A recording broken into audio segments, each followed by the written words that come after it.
theft, stealing from the people. It has also created a perverse incentive structure where people join public service and not the private sector to get rich, where people's riches or poverty are easily traceable to the duration in or out of office. This will have to end. As I declared a few days ago, I am looking forward to a government that shall embark on a direct cash transfer program to the 2 million poorest households in the country going forward. And I will repeat, I am looking forward to a government that shall embark on a direct cash transfer program to the 2 million poorest households in the country going forward. This program will reach about 8 million poor Kenyans a year, given that the average size of a household across the country is 4 individuals. This initiative will integrate the current social protection program, on which we already spend 38 billion Kenyan shillings. We would add about 100 billion shillings to this and expand it to include the poorest of the poor among Kenyans. And nobody should lie to Kenyans that taxes would have to rise for this to be realized. Far from it. This shall be done with resources redirected from a range of ministries that will initially take a 25% cut in their budgets.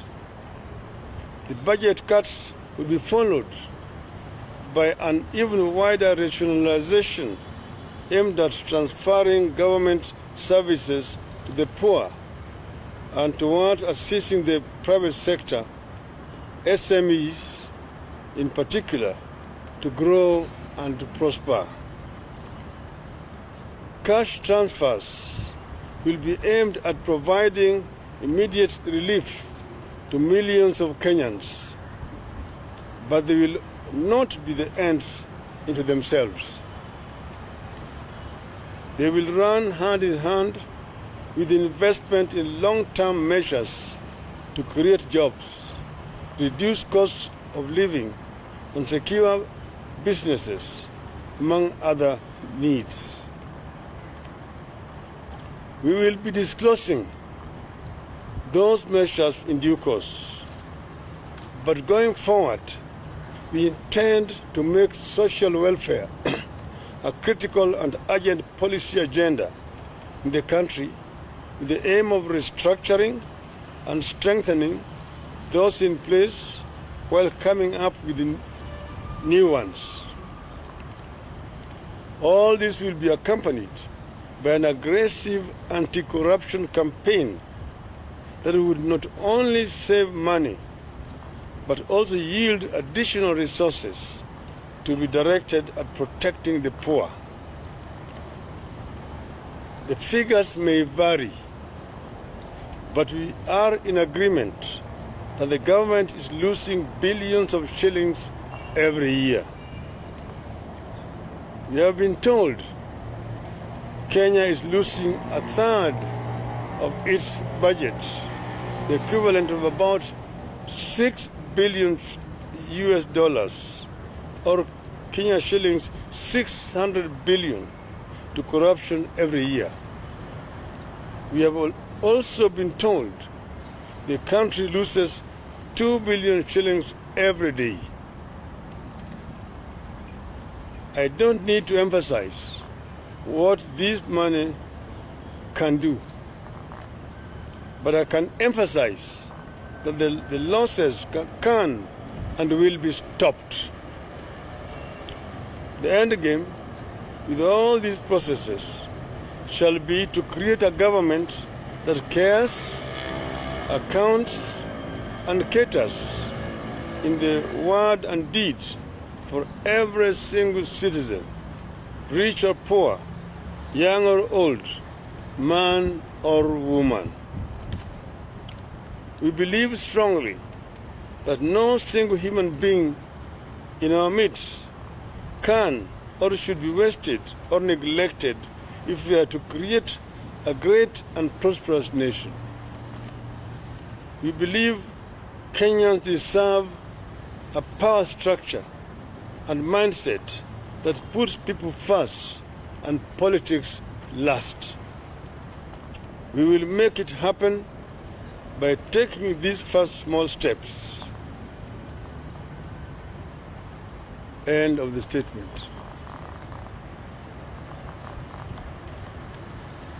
I think that was the statement. And maybe before you ask any questions, I have with me here some of our experts here. One of them, Professor Wanyande, who will make some remarks. And then we'll be followed by Mr. Ken Oget. Yes, sir. Thank you very much.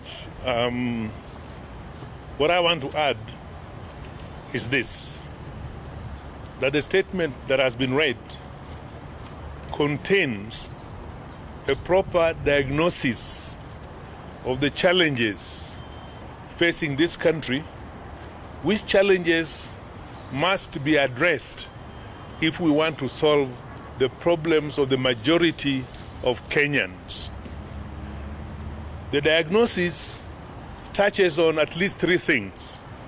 One is on governance, the management of our public affairs in this country.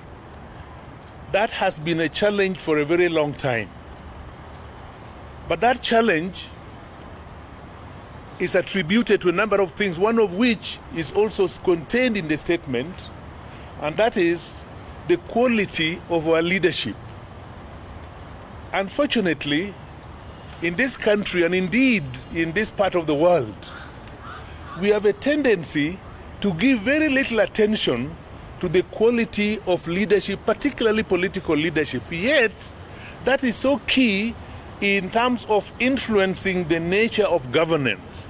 And the statement we have had today does indeed address the issue of quality of leadership. We want a leadership in this country that focuses on the people. We want a leadership in this country that is committed to the interests of our people. We want a leadership that governs with a conscience, a leadership that respects values as espoused in Article 10 of the Constitution of Kenya. That has been lacking. Instead, we have had in this country, ladies and gentlemen, what we might call today opportunistic leaders. Leaders who are able to manipulate the population, particularly the poor, and then turn around and say they want to help the poor. The very poor people that they are happy to manipulate. So we are saying that going forward, and this comes from that statement, going forward we want leaders who will govern with a conscience, who will respect the poor, who will respect each and every Kenyan, because every Kenyan matters. That is so important in this country. And I wanted to say also, again arising from the statement, that the program, the policies that are being espoused in that statement are actually achievable. They are achievable because they are based on careful analysis of the figures that is provided to this country by the Kenya National Bureau of Statistics, so that you work on the basis of facts, not on the basis of opinion. It is so important, and therefore I'm saying that really that statement, in my view, is so fundamental that Kenyans should give it a very serious thought as we move forward. I will now call upon my friend and colleague to say one or two things. Thank you very much, Professor Wanyande.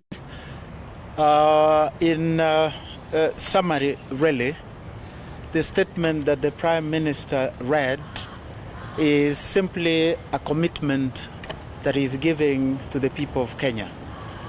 It is a pledge.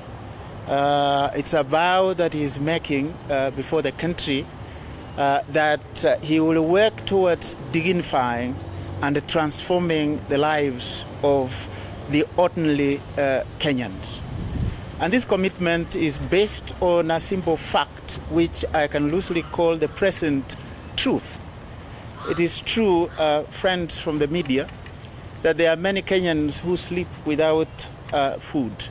There are many Kenyans who don't have a roof over their shoulders. There are many Kenyans who don't have access to functional health care.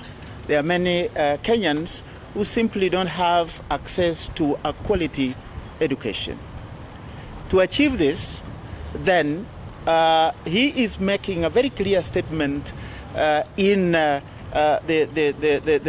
very clear commitment in the statement that he read, that he wants to come up with people-based, people-focused, and people-oriented policies that will dignify and transform the lives of ordinary Kenyans. How to do this in a very general way is that we have to change the way our politics has worked.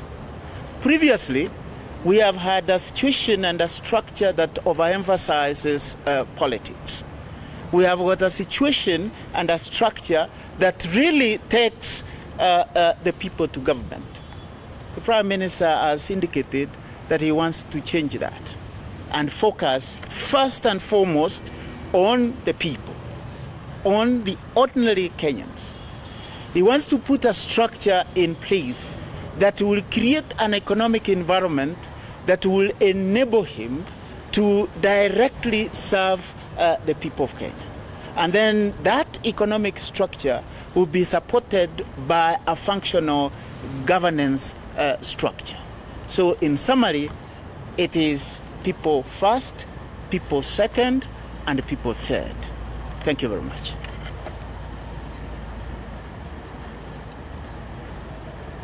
I talked about 5 U's. Utu, undugu, umoja, usawa, and uzalishaji. Those are the 5 U's that we want. That is summarizes the kind of society that we want to create going forward. Yeah, question by the Prime Minister. My name is Kenna from People Daily. There is concern that the 6,000 might create a dependence syndrome whereby people will not find the need to work out, plow their land, depend on that $6,000. And then the second question, the issue of the East African free trade and all that. We've seen that Uganda is complaining that we cannot allow their milk, and also we cannot allow their grains. When your government takes over, how shall we be able to run it? It's cheaper to produce milk and maize in Uganda. What do you tell the farmers in Kitale? Thank you. Well, it is not really creating a dependency syndrome. What we are talking about here is something that has been done in other parts of the world.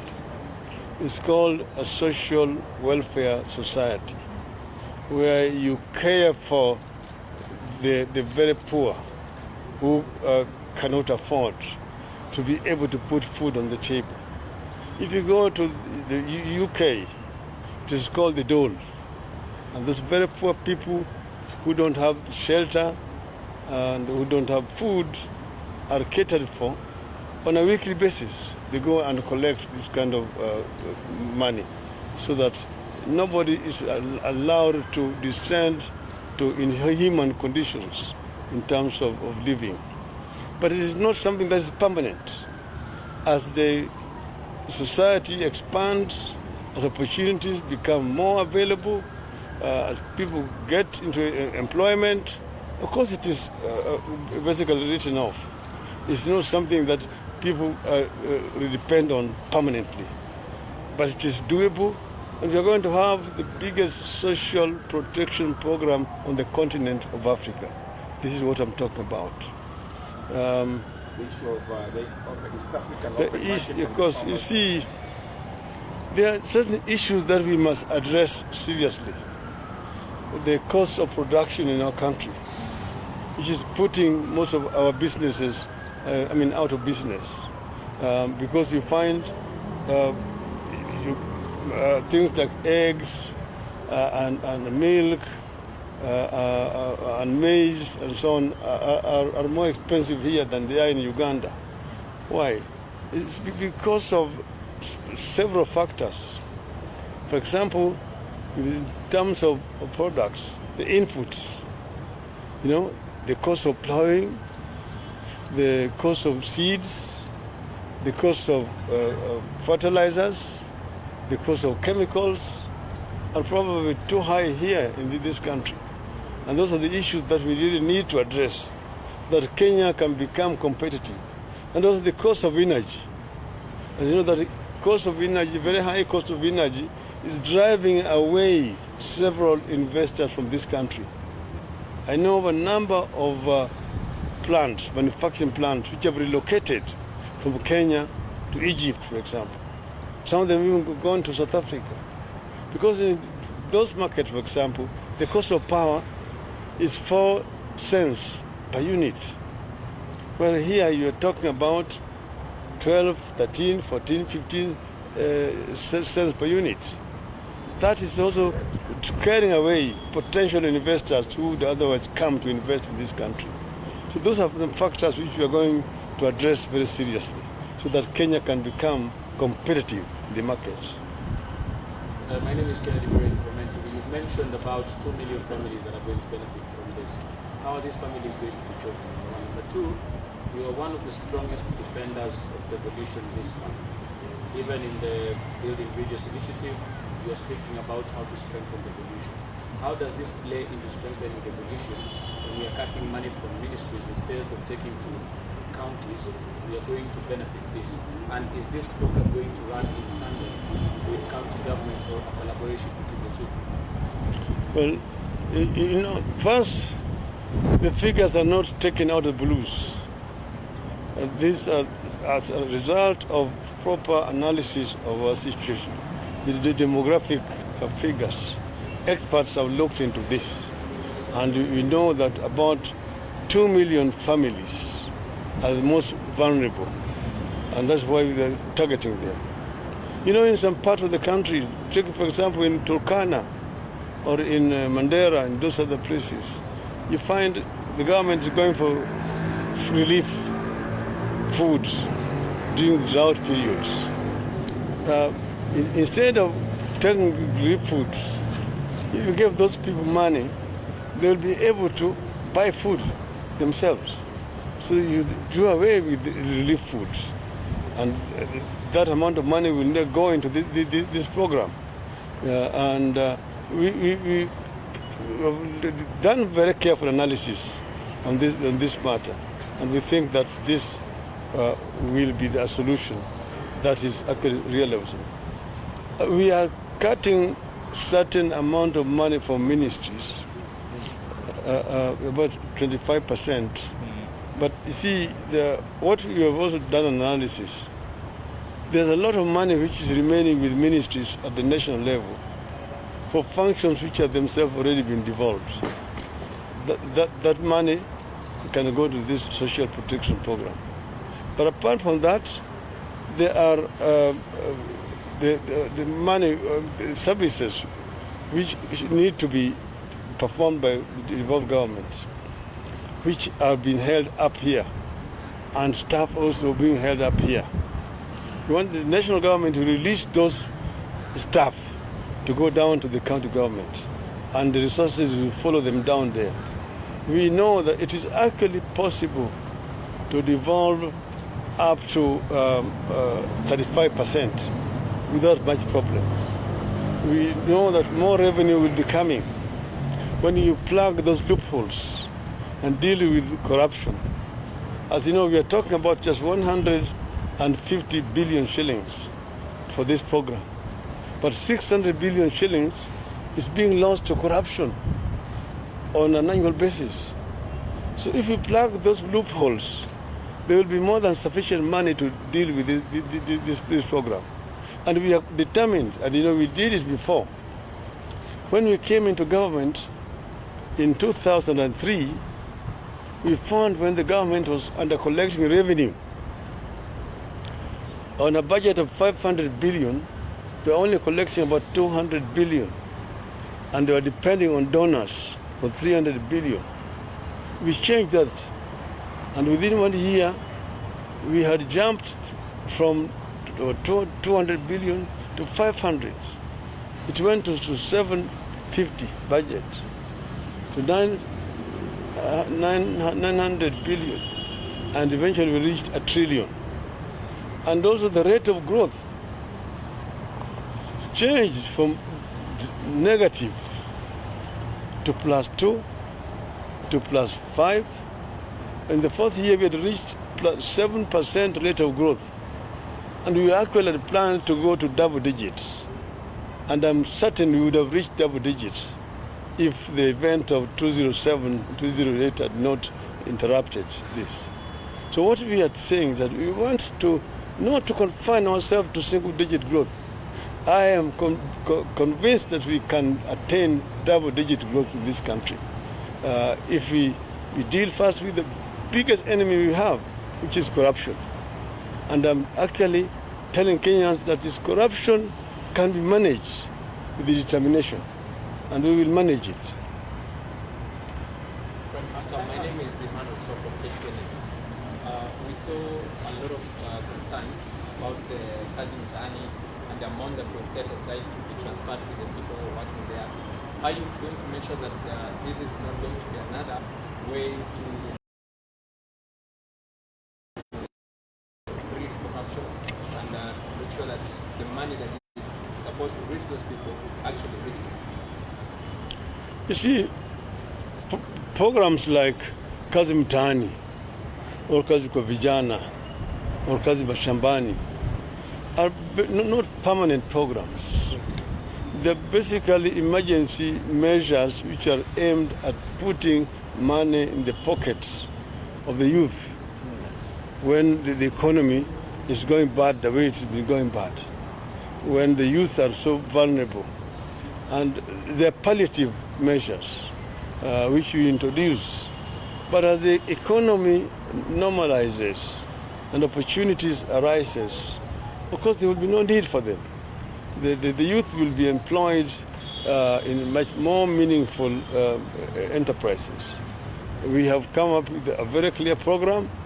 You saw it in the BBI, how we are going to empower the youth to be self-supporting.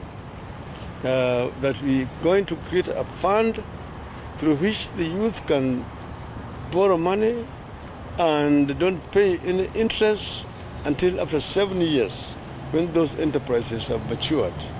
But most importantly, we are going to begin with skills development to ensure that these youth are imparted with proper skills before they are given these monies. And then we're also going to ensure that programs such as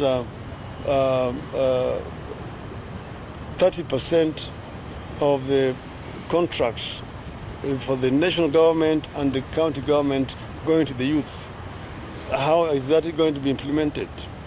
We said we are going to create a ministry of youth affairs, which is run by the youth. And then there's also going to be a commission.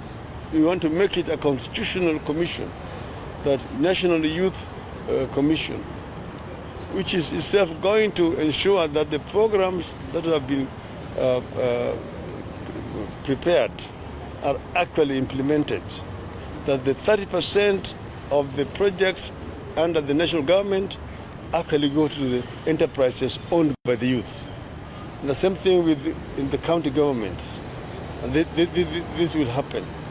And that way, we will ensure that the micro, small and medium enterprises are given priorities that they deserve, because that is the beginning point, and helps to come up. Then we are also going to deal with these issues of competition with imports. You find that a number of enterprises owned by the youth are actually not having access to markets. The market is flooded with cheap, sometimes substandard products from outside the country. We need to find a way of regulating this so that our made in Kenya find a market. I started business in the industrial area, and the industrial area used to be vibrant. Your companies there employing very many people. Today, you go to industrial area, it is a distressing sight. It is a cemetery of industries which used to manufacture.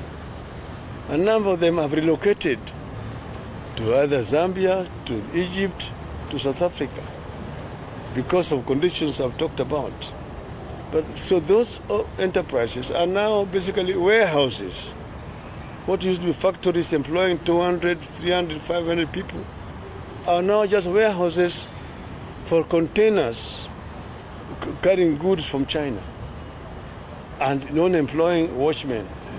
So a company that used to employ 200, 300, 500 people is now only employing 2 people. So we have been busy exporting jobs to China. We must bring back those jobs here. And if we bring back those jobs here, we'll absorb a lot of this unemployment. Our youth who are roaming the streets, skilled but have no jobs. This we are determined to do. And this is how we are going to raise up this country to the level that we want. Thank you. The Kenyans are actually so much impressed with your blueprints, and you had actually indicated earlier on that after the Azimio la Umoja countrywide, you will actually decide on whether to declare your interest officially in forming the next government, and also whether you have a conversation with your brothers in the Kupoka Alliance. That's a topic for another day. Then also on the issue that, as an African leader, are you concerned about the yesterday's verdict of the Kenyans? Let me first confine myself to this subject here. I launched what I call Azimio la Umoja, meaning basically a declaration of unity of our people. Because I believe very strongly that without unity, this country cannot be able to realize what I call the Kenyan dream. That the Kenyan dream, as coined by the founding fathers of our nation, which you find in our national anthem. God bless this land of ours. Justice be our shield and defender. May we dwell in unity, peace and liberty. Plenty be found within our borders. That has eluded us for the last 57 years of our independence. In other words, first, justice has not been our shield and defender because we have not had a proper democratic rule in our society.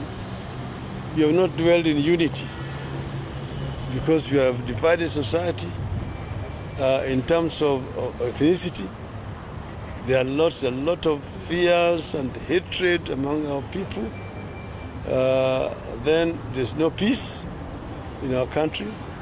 Peace is not just absence of war. For example, a hungry person is not a peaceful person. A hungry person is an angry person. Peace and liberty. We will not have liberty. But importantly, plenty has not been found within our borders. We are still a struggling poor third world economy. Under the first Kibaki government and the Grand Coalition government, we came up with a Vision 2030, which was aimed at transforming this country from a poor third world economy to a middle income economy by the year 2030. But we have not kept track, and it is most unlikely that we will not be able to achieve that goal by the year 2030. We want to bring the country back to that track and fast track growth and development. We believe that it is realizable, this is the right way. We have clear policies, everything else has been already set up. We need to implement, and I believe that we can get there. Thank you. Maybe Thank you very much. Thank you very much. You want to say anything? Thank you very much. Thank you.